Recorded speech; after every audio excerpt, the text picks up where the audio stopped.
नमस्कार दोस्तों, polity series की ये हमारी 8वीं क्लास है। लास्ट क्लास में हमने फंडामेंटल राइट्स के बारे में सारी चीज़ें डिटेल में डिस्कस की थी। इस क्लास में हम लोग भाग 4 में शामिल राज्य के नीति निदेशक तत्व और भाग 4 में शामिल मूल कर्तव्यों को समझने जा रहे हैं। देखो, इस भाग से दो तरीके के क्वेश्चन पूछे जाते हैं। पहला क्वेश्चन होता है कि संविधान के अनुच्छेद में क्या लिखा हुआ है, और दूसरा प्रकार के जो क्वेश्चन आते हैं कि कौन से संवैधानिक संशोधन के माध्यम से कौन सा अनुच्छेद जोड़ा गया था। दो तरीके के यहाँ से क्वेश्चन आते हैं।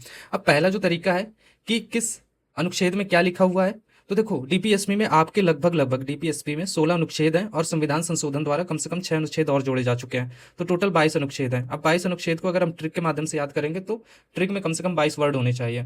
फिर अब इस ट्रिक को याद करने के लिए दूसरी ट्रिक की जरूरत पड़ेगी, तो इसलिए हम क्या करेंगे, इस 22 अनुच्छेदों को 4 भागों में बांट के देखेंगे और छोटी सी कहानी के साथ लिंक करते हुए इन चारों भागों को याद करेंगे, जिससे कि हम लंबे टाइम तक इन संविधान के अनुच्छेद को याद कर सकें। अगले 3 मिनट में, 2 से 3 मिनट में इन सारी चीज़ों को खत्म करते हैं। इसके बाद हम डिटेल में चीज़ों को समझेंगे। तो सबसे पहले शुरू करते हैं। तो देखो, भाग एक में देखो, आप खुद सोचो कि राज्य का जन्म होगा यहाँ पर, और राज्य का जन्म होगा तो राज्य में रहने वाले नागरिक होंगे, तो राज्य उन नागरिकों से कुछ प्रॉमिस करेगा कि हम आपको क्या क्या देने वाले हैं, और इन्हीं प्रॉमिस का जिक्र अनुच्छेद 37, अनुच्छेद 38, अनुच्छेद 39 और अनुच्छेद 39A में दिया गया है। फिर अब राज्य चूंकि डीपीएसपी कल्याणकारी भावना से लिखे गए हैं, तो कल्याण करना है, तो अब जाहिर सी बात है, कल्याण शहरों में तो नहीं करेगा भारत, कल्याण करेगा गांव में, क्योंकि सबसे ज़्यादा गरीब जनता गांव में रहती है। तो अनुच्छेद भाग 2 में गांव की तरक्की और गांव में जो मजदूर हैं उनके कामगारों के हक के लिए बात करने के लिए अनुच्छेद 40 से 43 तक हम देखेंगे, जिसमें क्या है, अनुच्छेद 40 में ग्राम पंचायतों की बात की गई है, काम के अधिकार 42, 43, 43A और 43B की बात। इसके बाद गांव में समाज भी होगा, लोग भी रहते होंगे, तो भाग 3 में भारत बात करेगा समाज के नियमों की, बच्चों की और पर्यावरण की। इसके बाद भाग 4 में अब भारत मैच्योर हो चुका है, तो अब भारत इन गांव और इस समाज से ऊपर उठेगा और भारत बात करेगा देश दुनिया की। तो ये 4 पिलर हैं। अब 4 पिलर में क्या क्या चीज़ें दी गई हैं, जिससे कि अब हम डीपीएसपी के इन अनुच्छेदों को लंबे समय तक याद कर सकें। तो देखो, अनुच्छेद 36 में भारत यानी राज्य प्रॉमिस करता है कि हम आपको कुछ कुछ चीज़ें करेंगे, आपके लिए, आपके कल्याण के लिए हम कुछ कुछ करेंगे, लेकिन हम जो अभी बोल रहे हैं इस चीज़ को लेकर आप कोर्ट नहीं जा सकते हो कि नहीं, कि आपने ऐसा प्रॉमिस किया था और अब प्रॉमिस निभा नहीं रहे हो। तो होता है ना, जैसे कि आपकी गर्लफ्रेंड आपसे कुछ प्रॉमिस करे कि ठीक है मैं ऐसा करूंगी, और फिर वो ना करे, तो आप उसके प्रॉमिस को टूटने पर आप कोर्ट या पुलिस स्टेशन तो नहीं जा सकते हो। सेम चीज़ ऐसे ही यहाँ पर भी है कि आर्टिकल 37 में बोला गया है कि भाई कोर्ट में कोई एंट्री नहीं होगी, मैंने जो प्रॉमिस किया है। तो ठीक है, जनता बोलती है कि फिर बताओ क्या क्या प्रॉमिस किया है। तो कहता है देखो, अनुच्छेद 38 के तहत हम आपका कल्याण करेंगे, ठीक है, अच्छा और क्या करोगे, तो कहता है अनुच्छेद 39 के तहत मैं सबको आजीविका के साधन दूंगा, महिला पुरुषों को समान काम करने के लिए वेतन भी दूंगा। तो कहता अच्छा ठीक है, फिर और क्या करोगे, तो कहता है 39A के तहत अगर आपको कभी जरूरत हो किसी वकील की, तो आपको निःशुल्क विधिक सहायता भी प्रदान करूंगा। तो चलो ठीक है, नागरिकों को तो इतनी बात कह के भारत चुप बैठ गया, और अब बात करता है गांव में कि गांव की तरक्की के लिए क्या किया। अब गांव की तरक्की के लिए यहाँ पर अनुच्छेद 40 के तहत ग्राम पंचायत बना दी, ठीक है, चलता है। फिर इसके बाद अब गांव में लोग रह रहे हैं, तो लोगों को काम पाने का अधिकार भी होना चाहिए ना, तो भारत कहता है चलो ठीक है, हम तुम्हें काम भी देंगे, काम पाने का अधिकार होगा। अब काम जहाँ हो रहा है जिस फैक्ट्री में, तो उस फैक्ट्री में काम होगा, तो यार ये भी तो जरूरी है ना कि जिस जगह काम हो रहा है तो वहाँ दशाएं अच्छी हों, और महिला काम कर रही हैं तो महिला आज नहीं तो कल प्रेग्नेंट हो सकती है, गर्भवती हो सकती है, तो उनकी छुट्टियों के भी कुछ प्रावधान होने चाहिए। तो भारत बोलता है ठीक है, अब हम आपको सिर्फ काम नहीं देंगे, बल्कि काम की जगह मानवीय सहायता भी देंगे और महिलाओं को मातृत्व भी प्रदान करेंगे। ठीक है, काम भी करने लगे लोग। फिर बोलता है कि यार काम तो करवा लिया आपने और मजदूरी, तो कहता है भारत, फिर बोलता है कि नहीं भाई, काम के बदले हम सम्मानजनक निर्वाह योग्य मजदूरी भी देंगे और कुटीर उद्योग को बढ़ावा भी देंगे। किसके तहत, अनुच्छेद 43 के तहत। तो कहता है चलो ये भी देख लिया। फिर गांव के लोग, अब इतना सब कुछ अधिकार मिल गया, तो गांव के लोग बोलते हैं कि नहीं, अब जो भी काम यहाँ होगा तो मुझे मैनेजमेंट में हिस्सेदारी भी चाहिए, अनुच्छेद 43A के तहत। तो कहता है भारत चलो भाई ये भी देते हैं तुम्हें। फिर गांव के लोग और मैच्योर हो गए, गांव के लोग बोलते हैं नहीं भाई, हम आपस में मिलकर कुछ ना कुछ सहकारी समिति बनाएंगे और अपना उद्योग धंधा स्थापित करेंगे, जैसे कि आपकी अमूल कंपनी है। तो बोलता है भारत कि चलो भाई ये भी कर लो। तो ये सारी चीज़ें हो गई। अब क्या होता है, अब भाग 3 की बात करते हैं, समाज के नियम और बच्चों के पर्यावरण की बात करते हैं। तो अब बहुत अलग अलग जाति, अलग अलग धर्म के लोग गांव में तो रहते ही हैं। तो भारत ने बोला कि देखो भाई, अनुच्छेद 44, देखो यहाँ 4 4 आ रहा है ना, 4 = 4, तो सबके लिए हम बराबर नियम बनाएंगे। तो सब कामगार खुश हो गए, तो सबके लिए एक समान कानून बना दिया। ओके। अब इस बीच पता है क्या होता है कि गांव में एक एससी परिवार है, मतलब शेड्यूल कास्ट का है या शेड्यूल ट्राइब्स का एक परिवार है। अब आपको भी पता है कि जातिगत भेदभाव गांव में खूब होता है। अब यहाँ पर एक छोटा बच्चा, दो बच्चे पैदा होते हैं, ठीक है। तो राज्य बोलता है कि देखो कि 6 वर्ष से कम बच्चों की शुरुआती देखभाल मैं करूंगा और शिक्षा भी मैं दूंगा। तो यहाँ के लोग SC ST बड़े खुश हो जाते हैं कि चलो ठीक है, सब कुछ अच्छा होगा। लेकिन होता क्या है कि जब वो पढ़ने के लिए जाते हैं, राज्य तो बोलता है कि हम SC ST समाज के बच्चों को शैक्षणिक और आर्थिक हितों को हम आगे बढ़ाएंगे, लेकिन जब वो पढ़ने के लिए जाते हैं तो उनके साथ होता है भेदभाव। और जब उनके साथ भेदभाव होता है तो बेचारा ये बच्चा जब बड़ा हुआ है, इसके साथ भेदभाव हो रहा है, उसको सब जाति सूचक नाम से बुला रहे हैं, तो ये करने लगता है शराब का सेवन। ठीक है। तो राज्य फिर आता है, भारत फिर आता है और फिर डांटते हुए बोलता है नहीं नहीं ये मत करो, हम शराबबंदी कर रहे हैं आज से, क्योंकि तुम शराब पी रहे हो और तुम शराब पी के बीमार भी हो गए हो, तो हम तुम्हारे स्वास्थ्य की भी देख रेख करेंगे। तो शराबबंदी और स्वास्थ्य की देख रेख अनुच्छेद 47 के तहत। अब जाहिर सी बात है, इस बच्चे को पढ़ाई तो हो नहीं पाई, SC कैटेगरी में पैदा हुआ था और स्कूल में हर जगह बहिष्कार का सामना करना पड़ा, तो बेचारे के पास अब जॉब तो बची नहीं है। तो राज्य बोलता है कि यार तुम्हारे पास जॉब तो नहीं बची है, तो एक काम करो, अनुच्छेद 48 के तहत तुम कृषि करने लगो और गायों को पालने लगो। तो ये बच्चा बड़ा होकर कृषि करने लगता है और गायों को पालने लगता है। लेकिन क्या होता है कि यार आसपास देखता है कि लगातार जलवायु परिवर्तन, इन सब सूखे के चक्कर में कृषि ढंग से नहीं हो पा रही है, तो फिर ये बोलता है कि नहीं यार, पर्यावरण का संरक्षण भी करना पड़ेगा, तब भी हमारी कृषि हो पाएगी। तो ये कहानी हो गई हमारी समाज के नियमों की, यानी अनुच्छेद 44 से लेकर 48A तक देख लिया। अब हम बात करेंगे अनुच्छेद 49 से 51, यानी भारत ने गाँव में जो करना था सब कुछ कर दिया है, अब भारत ऊपर बढ़ गया है। अब बात करने लगा है कि हमारी संस्कृति का संरक्षण हो, हमारी कार्यपालिका न्यायपालिका सही से काम करो, अंतर्राष्ट्रीय शांति हो। तो इसीलिए अनुच्छेद 49 के तहत बोलता है कि भाई पर्यावरण साफ तो हुआ, लेकिन देश के ऐतिहासिक स्मारकों की भी सफाई होनी चाहिए। तो चलो ठीक है, ताजमहल को साफ करवा दिया। फिर भारत ने दिल्ली में देखा कि यार कार्यपालिका और न्यायपालिका आपस में लड़ते रहते हैं, तो अनुच्छेद 50 के तहत बोलता है कि नहीं, आप अलग अलग रहो। और यहीं से 50 से इसको आप ऐसे याद रखो कि 50-50 दे दिया कि आपके कामों को बंटवारा 50-50 है, आप अपना अलग अलग काम करो। ये सारी चीज़ें हो गई, हमारा देश अंदर से तो मजबूत हो गया, सब चीज़ें भारत ने कर ली। तो बाद में क्या करेगा, अब भारत बोलेगा वसुधैव कुटुंबकम, यानी अंतर्राष्ट्रीय शांति की बात करेगा। तो ठीक है, तो हमने कुल मिला के ये सारी छोटी सी कहानी समझी ताकि हम इन अनुच्छेदों को ढंग से याद कर सकें और लंबे टाइम तक चीज़ें याद रहें। तो अब इस छोटी सी कहानी के बाद हम चलते हैं इन सारी चीज़ों को, इस सारे अनुच्छेदों को डिटेल में देखते हैं। इन सारे इस नोट्स में हमने लक्ष्मीकांत के जितने भी इंपॉर्टेंट पॉइंट्स हैं, इवन सारा कंटेंट लक्ष्मीकांत का जो हो सकता था आपके एग्जाम में पूछा जा सकता है, तो इन नोट्स में शामिल किया गया। इसके अलावा घटना चक्र में जितने भी क्वेश्चन हैं जो बार बार रिपीटेड हैं, उसका भी कंटेंट यहाँ पर शामिल किया गया है। तो नोट्स की टेंशन नहीं लेना है, आपको टेलीग्राम चैनल पर ये सारे नोट्स मिल जाएंगे। तो ठीक है, शुरू करते हैं। भाग 4 में बात की गई है राज्य के नीति निदेशक तत्व, और यहाँ बात की गई है अनुच्छेद 36 से लेकर 51 तक। तो हम सबसे पहले थोड़ा सा सामान्य परिचय इसका देख लेते हैं और ऐतिहासिक पृष्ठभूमि देख लेते हैं। तो देखो, संविधान के भाग 4 में अनुच्छेद 36 से 51 तक इनका उल्लेख है। मूल रूप से ये आपके आयरलैंड के संविधान से लिए गए हैं। तो जब मैंने संविधान के स्रोतों में बताया था तो आपके साथ मैंने चीज़ें डिस्कस की थी कि आयरलैंड में आपका रा वर्ड आ रहा है, और इस रा वर्ड से आपको ध्यान रखना है कि हमने 3R लिए हैं आयरलैंड के संविधान से। कौन सा? एक तो राष्ट्रपति संबंधित प्रावधान, इसके बाद राज्यसभा में सीटों का बंटवारा, तो ये, और इसके अलावा राज्य के नीति निदेशक तत्व। तो ये सब में रा रा रा रा आ रहा है, तो ये आपको 3R से याद रखना है। खैर, ये तो छोटी सी ट्रिक हो गई याद रखने के लिए। अब 1935 अधिनियम से भी क्या इसका कोई जुड़ाव है? तो हाँ, देखो, जब ब्रिटिश राज था भारत पर, तो ये तत्व, ये नीति निदेशक तत्व भारत शासन अधिनियम 1935 में दिए गए अनुदेशों के साधन यानी इंस्ट्रूमेंट ऑफ इंस्ट्रक्शंस के समान है, जो ब्रिटिश सरकार द्वारा गवर्नर जनरल को दिए जाते थे कि गवर्नर जनरल इस तरीके के कल्याणकारी काम करेगा। ठीक है। इसकी प्रकृति क्या है कि नॉन जस्टिएबल है। जैसा कि हमने देख लिया कि अगर कोई प्रॉमिस कर रहा है राज्य और प्रॉमिस को पूरा नहीं कर पा रहा है, तो आप इसके लिए कोर्ट नहीं जा सकते हैं। इनका मूल उद्देश्य क्या है कि देश में सामाजिक और आर्थिक लोकतंत्र की स्थापना करना है। ठीक है। फिर नीति निदेशक तत्वों का वैचारिक रूप से वर्गीकरण किया जाता है। देखो, संविधान में इस तरीके का वर्गीकरण नहीं है, सिर्फ विद्वानों ने अपनी सहमति के लिए, अब सॉरी, अपनी आसानी के लिए इनका वर्गीकृत कर दिया है। किस 3 फॉर्म में किया है, एक समाजवादी, एक गांधीवादी और उदार बौद्धिकवादी। इसमें कौन से अनुच्छेद हैं ये अभी नहीं याद करना है, क्योंकि एग्जाम में आपसे ये अनुच्छेद नंबर नहीं पूछे जाएंगे, गांधीवादी अनुच्छेद कौन से हैं, समाजवादी अनुच्छेद कौन से हैं। हाँ, लेकिन अनुच्छेद की जो भाषा है वो आप में से एग्जाम में पूछी जाएगी, और तब आपको बताना होगा कि ये गांधीवादी अनुच्छेद है या उदार बौद्धिक सिद्धांत है या समाजवादी है। तो अभी हम देखते हैं कि आर्टिकल वाइज देखेंगे, आर्टिकल 36, 37, 38 इस हिसाब से। तो 36 में क्या लिखा है? 36 में दरअसल बताया गया है कि भाग 4 में राज्य शब्द का वही अर्थ होगा जो भाग 3 में मौलिक अधिकार के अंतर्गत अनुच्छेद 12 में दिया गया है। तो हमने अनुच्छेद 12 जब पढ़ा था मौलिक अधिकार की क्लास में, तो हमने देखा था राज्य में सारी चीज़ें आ जाती हैं, ऐसी संस्थाएं जो राज्य से संबंधित हैं, यानी सरकार से संबंधित हैं।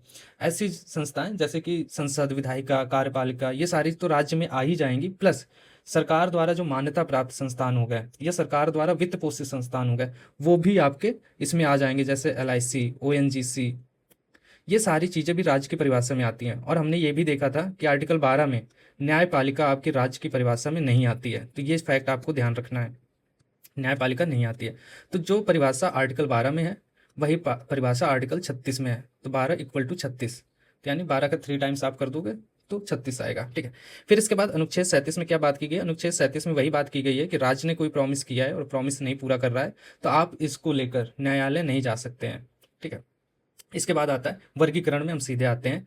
तो पहला वर्गीकरण है समाजवादी सिद्धांत।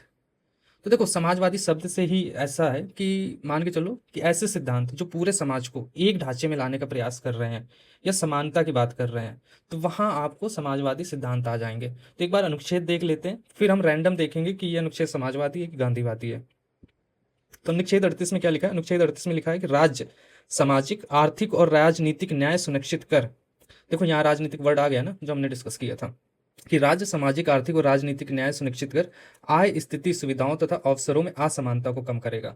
तो याद करो, हमने जो कहानी अभी डिस्कस की थी कि राज्य बना, राज्य ने कुछ प्रॉमिस किए और प्रॉमिस के लिए ये भी बोला कि आप कोर्ट नहीं जाओगे।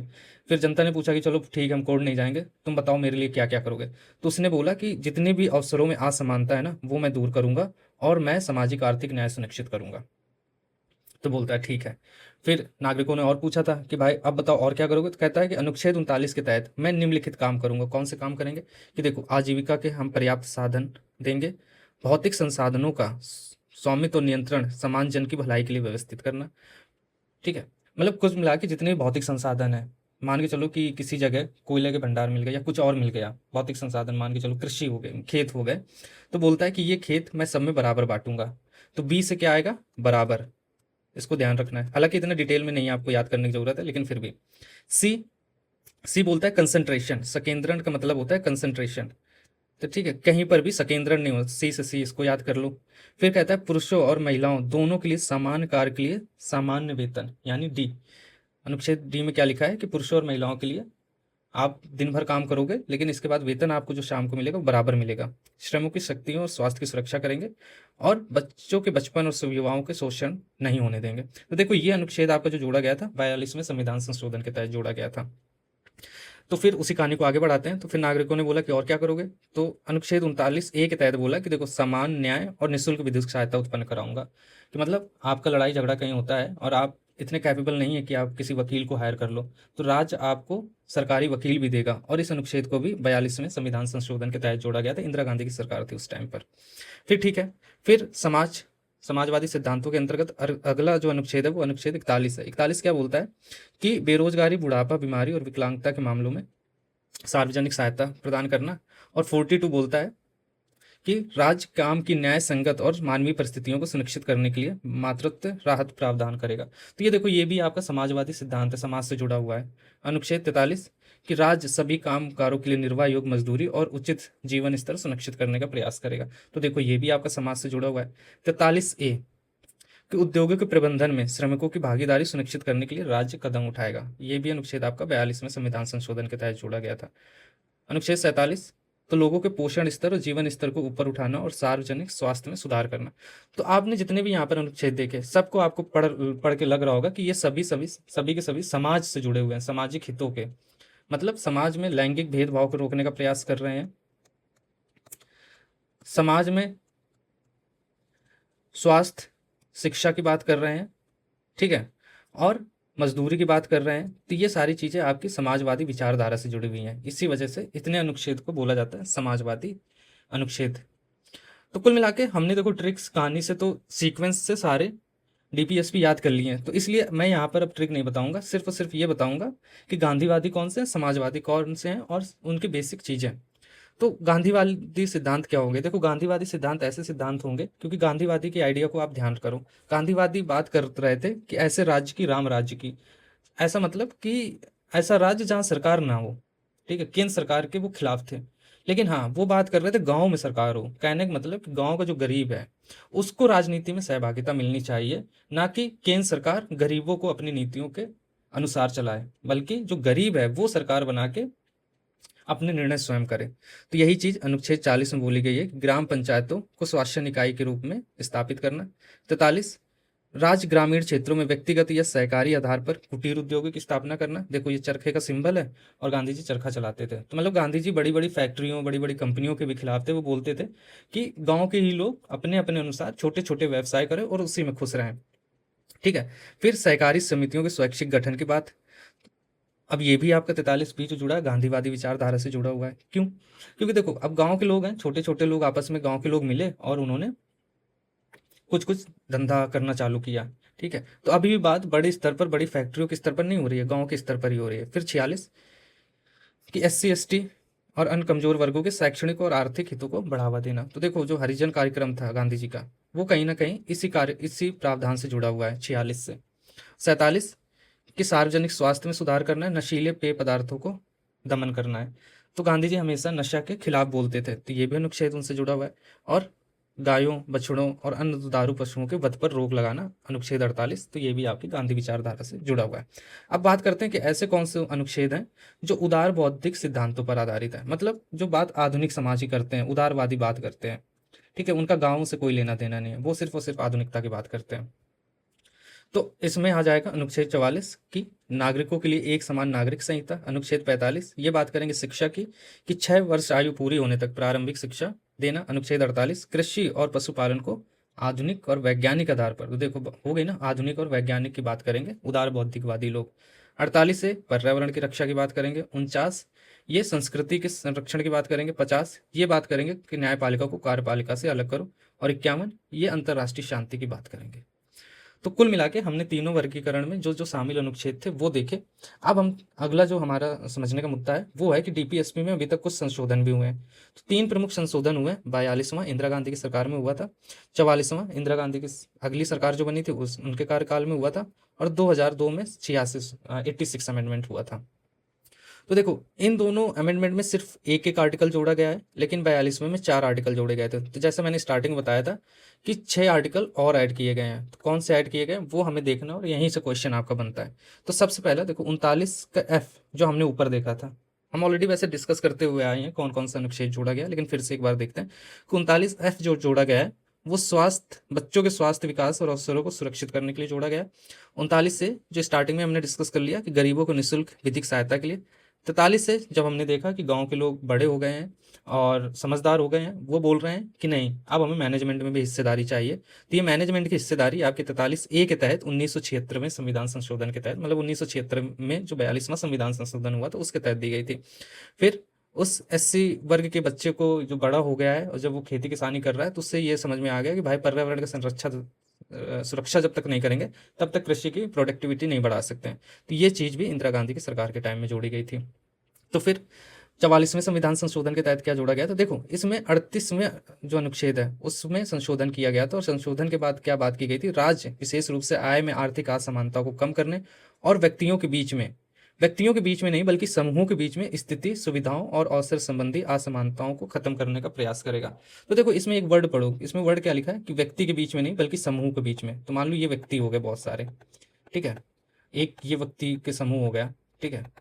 अब ये व्यक्ति का समूह जो है मान के चलो कि ये अमीर है, ठीक है, शुरू से इसको मान लो जमींदार वर्ग से आता है, तो शुरू से ये लोग के पास खेती रही है, सब कुछ रहे हैं, तो इनके पास खूब संसाधन हो गए। ये मान के चलो SC शेड्यूल कास्ट का वर्ग है, अब शुरू से इनके पास संसाधन नहीं रहे, शिक्षा नहीं रही है, तो ठीक है। तो इसमें जो बात की गई 38 में, तो बात ये की गई है कि देखो आप इस समुदाय के बीच में जो व्यक्ति हैं आप इनकी असमानता को भले ही मत करो, लेकिन जो अमीर और गरीब के बीच में खाई है उसको आप कम करने का प्रयास करो, ठीक है।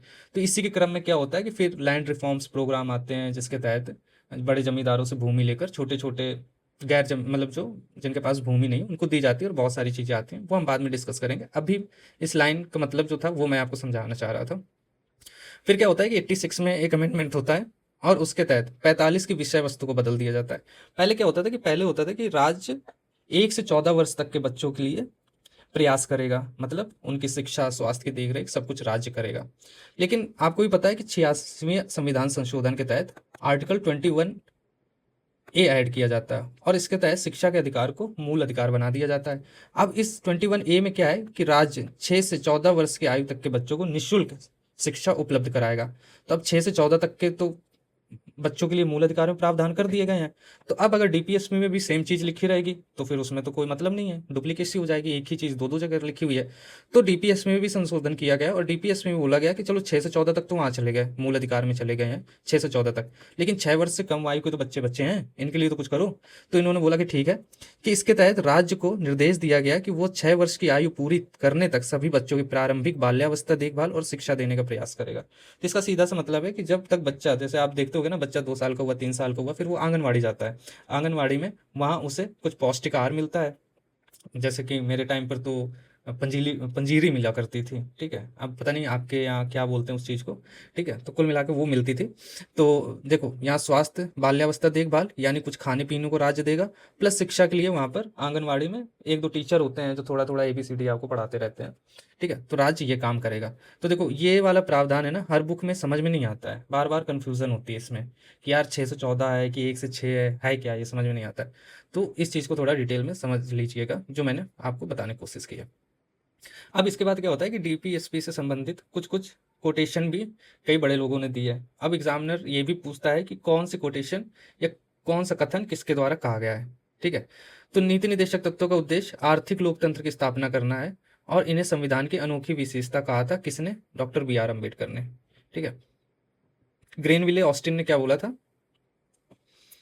इन्होंने संविधान की अंतरात्मा बोला था डीपीएसपी को। केटी शाह ने क्या बोला था? केटी शाह ने बोला था कि एक ऐसा चेक है जिसका भुगतान बैंक अपनी सुविधा अनुसार, यानी राज्य के पास बजट होने पर करता है। तो इसका सीधा सा मतलब है, जैसे कि स्टार्टिंग में मैंने आपको एग्जांपल बताया आपकी गर्लफ्रेंड का, कि उसने आपसे प्रॉमिस किया है। अब वो उसकी मर्जी है, अगर वो प्रॉमिस पूरा करने की स्थिति में है तो वो पूरा करेगी, अगर स्थिति में नहीं है तो नहीं पूरा करेगी। तो सेम चीज़ केटी शाह ने बोली है कि यह एक ऐसा चेक है जिसका भुगतान बैंक अपनी सुविधा अनुसार करता है, ठीक है। तो ये ध्यान रखना है। और सर आइवर जेनिंग्स ने क्या बोला है कि पुण्य आकांक्षाओं की घोषणा पत्र, इन्होंने बोला है कि हाँ, ये एक ऐसे घोषणा पत्र है जिसमें बहुत सारी डिजायर्स दी गई हैं। तो नेगेटिव सेंस में दोनों ने ही एक तरीके से बोला है, इन दोनों लोगों ने पॉजिटिव सेंस में बोला है। तो भाई कुल मिला के हमने डीपीएसपी से सारी जुड़ी हुई टेक्निकल जानकारी, सारे जो भी आपको लक्ष्मीकांत बुक में देखने को मिलेगा, सब कुछ हमने यहाँ देख लिया है और एक छोटी सी कहानी के माध्यम से हमने डीपीएसपी को समझ भी लिया है। तो चलते हैं नेक्स्ट, हमारा जो टॉपिक रहने वाला है, नेक्स्ट टॉपिक है हमारा मूल कर्तव्य, ठीक है। मौलिक कर्तव्य जिनको हम बोलते हैं, इनकी स्थापना कहाँ है? इनकी स्थापना भाग 4 में की गई है, यानी ये भाग बाद में जोड़ा गया था। कब जोड़ा गया था? स्वर्ण सिंह समिति की सिफारिश पर 1976 में 42वें संविधान संशोधन के द्वारा ये भाग जोड़ा गया था, ठीक है। इसमें शुरुआत में 10 मौलिक कर्तव्य थे। 2002 में 86वें संविधान संशोधन में एक और मौलिक कर्तव्य जोड़ा गया। तो देखो, अभी तक हम चीजें पढ़ते आए हैं, तो हमने क्या पढ़ा? मूल अधिकार, इसके बाद हमने पढ़ा डीपीएसपी यानी राज्य के नीति निदेशक तत्व, ठीक है। इसके बाद हमने क्या पढ़ा? इसके बाद अब हम पढ़ने जा रहे हैं फंडामेंटल ड्यूटीज यानी मूल कर्तव्य या मौलिक कर्तव्य। अब इसमें अंतर समझने की कोशिश करो, ये दोनों है, ये बात कर रहे हैं कि राज्य क्या क्या करेगा, राज्य हमारे लिए क्या क्या करेगा, ठीक है। अब ये क्या करने जा रहा है? ये बात कर रहा है कि चलो सारे काम राज्य थोड़ी ना करेगा भाई, मूल अधिकार भी आपने राज्य से मांग लिए, आपने डीपीएसपी भी राज्य से मांग लिए, तो फिर राज्य पूछता है जनता, भाई तुम क्या करोगे?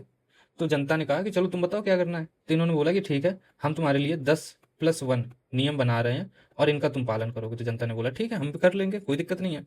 तो कुल मिला के जब शुरुआत में 1976 में 42वां संविधान संशोधन किया गया, तब हमारे 10 मौलिक कर्तव्य होते थे, लेकिन 86वें संविधान संशोधन द्वारा एक और मौलिक कर्तव्य जोड़ा गया। तो देखो, हम ऊपर भी देख आए हैं कि 86वें संविधान संशोधन द्वारा क्या क्या परिवर्तन हुआ। तो देखो, इसमें जो एक मेजर परिवर्तन हुआ था, मेजर परिवर्तन आपका हुआ था मूल अधिकार में आर्टिकल 21A जोड़ा गया था। इसके तहत क्या बात की गई कि राज्य 6 से 14 आयु वर्ष तक के बच्चों को निःशुल्क शिक्षा उपलब्ध कराएगा, जिसके लिए राइट टू एजुकेशन एक्ट भी लाया गया था। वो एक्ट कब लाया गया था? वो भी 2002 में लाया गया था, ठीक है। दूसरा क्या? डीपीएसपी की आर्टिकल 45 की लैंग्वेज में परिवर्तन किया। परिवर्तन क्या किया कि राज्य 1 से 6 वर्ष तक के बच्चों को शिक्षा और स्वास्थ्य के लिए प्रयास करेगा। लेकिन अब मूल कर्तव्य क्या है? मूल कर्तव्य नागरिकों को मानने हैं। तो मूल कर्तव्य जब नागरिकों को मानने हैं, तो नागरिकों से भी राज्य कुछ अपेक्षा करेगा।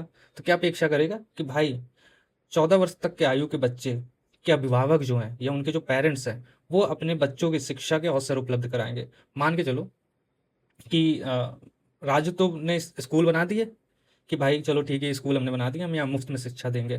लेकिन अगर पेरेंट्स ही अपने बच्चों को घर से नहीं बेच रहे हैं स्कूल में, तो फिर उस शिक्षा का क्या मतलब, उस स्कूल का क्या मतलब, वहाँ अपॉइंट होने वाले टीचर्स का क्या मतलब।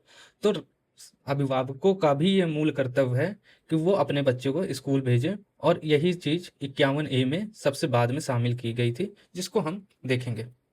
तो चलो ठीक है, अब कौन कौन से वो 10 मूल कर्तव्य है और 11वां मूल कर्तव्य हम बाद में देखेंगे। तो 10 में सबसे पहले कौन है, देखो इसको भी एक कहानी की तरह याद करना है। यूपीपीसीएस का मुझे एक क्वेश्चन याद है, उसने पूछ लिया था 6 के बारे में कि छठवां मूल कर्तव्य क्या है।